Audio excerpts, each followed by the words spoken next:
कई बार हमें समझ में नहीं आता कि हम अपनी इच्छा को पूरी करने के लिए कौन से भगवान की पूजा करें। बेसिकली भगवानों में कहीं कोई दुश्मनी नहीं है, ऐसा हमें लगता है। ऊपर तो सब सेम ही है, इट्स जस्ट एनर्जी फील्ड। अगर आपको एंड्रॉयड का फ़ोन चार्ज करना है तो आप एप्पल के चार्जर से नहीं कर सकते। तो हर एक भगवान का अपना बेसिक ट्रेट है। जैसे शिव जी आपको वैराग देते हैं, विष्णु जी आपको समझ देते हैं, मैनिपुलेशन देते हैं चीज़ों को हैंडल करने की, गणेश जी प्रॉब्लम सॉल्वर है। ऐसे सबका अपना रोल है। तो आपकी जो इच्छा है उसके हिसाब से आपको किस भगवान की भक्ति करनी चाहिए, क्या उपाय है, ये मैं आपको बताती हूँ।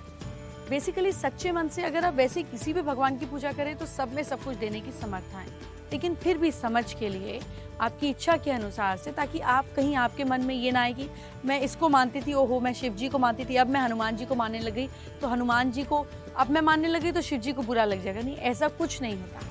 तो चलिए आपको बताती हूँ कि कौन से भगवान किस चीज़ के एनर्जी पोर्टल हैं। शादी या अगर मैरिड लाइफ से रिलेटेड कोई प्रॉब्लम है तो इसके लिए शिव जी पार्वती जी की पूजा करें। आप लक्ष्मी विष्णु सीताराम राधा कृष्ण गणेश जी की पूजा भी कर सकते हैं। फाइनेंशियल प्रॉब्लम से रिलेटेड दिक्कत है तो आप महालक्ष्मी कुबेर देव विष्णु जी की प्रार्थना करनी चाहिए। आपको पूरी मेहनत के बाद भी अगर आपको कामों में सफलता नहीं मिलती, किसी भी काम की शुरुआत करते हैं दिक्कत आ जाती है, तो श्री गणेश की पूजा करनी चाहिए। अगर आपको किसी तरीके का डर है, भूत प्रेत वगैरह का डर है, तो पवन पुत्र हनुमान का ध्यान करें।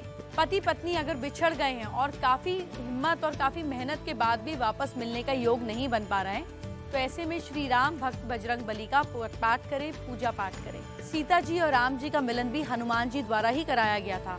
इनकी पूजा से मैरिड लाइफ की समस्याएं भी दूर होती हैं। पढ़ाई से संबंधित परेशानी को दूर करने के लिए माँ सरस्वती का ध्यान दें। वो बल बुद्धि विद्या की, और हनुमान जी इनके दाता हैं, और गणेश जी विजडम और इंटेलिजेंस के दाता हैं। अगर किसी गरीब इंसान की वजह से कोई परेशानी हो रही है तो शनिदेव, राहु और केतु की चीजों का दान करें और उनकी पूजा करें। जमीन से रिलेटेड कोई परेशानी है दूर करने के लिए मंगल देव की पूजा करें। शादी में देर हो रही है तो ज्योतिष के अनुसार आपको शादी के ग्रह बृहस्पति देव की पूजा करनी चाहिए। बृहस्पति देव से मुझे याद आया कि गुरुवार की पूजा आपके भाग्य को कैसे खोलेगी, आपको बताती हूँ। शास्त्रों के मुताबिक थर्सडे यानी कि गुरु का जो दिन है बृहस्पति की, इनकी उपासना से ज्ञान सौभाग्य सुख मिलता है।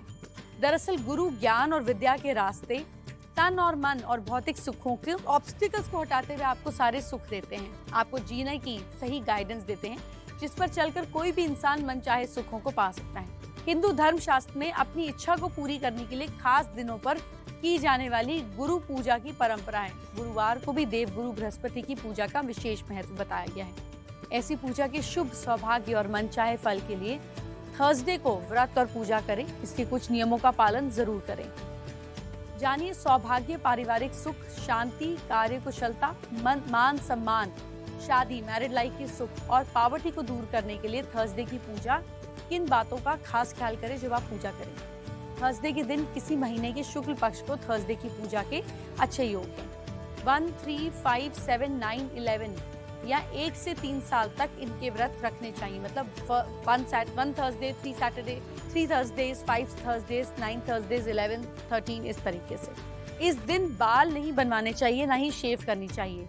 व्रत नियमों में सूर्योदय से पहले जाकर आपको स्नान कर पीले कपड़े पहनने चाहिए। ऐसे इस दिन केले के पेड़ या इष्ट देव के पास बैठकर पूजा करें। गुरु और बृहस्पति की पूजा पीली सामग्री से की जाती है। पीला चंदन, चने की दाल, गुड़, सोना, कपड़ा, पीली गाय का घी, मतलब अपने हिसाब से कोई भी चीज चुन सकते हैं। पीली चीजों का दान करें और कथा सुनें। भगवान को केले चढ़ाएं लेकिन खाएं नहीं, और साथ साथ ब्राह्मणों को दान और भोजन करें।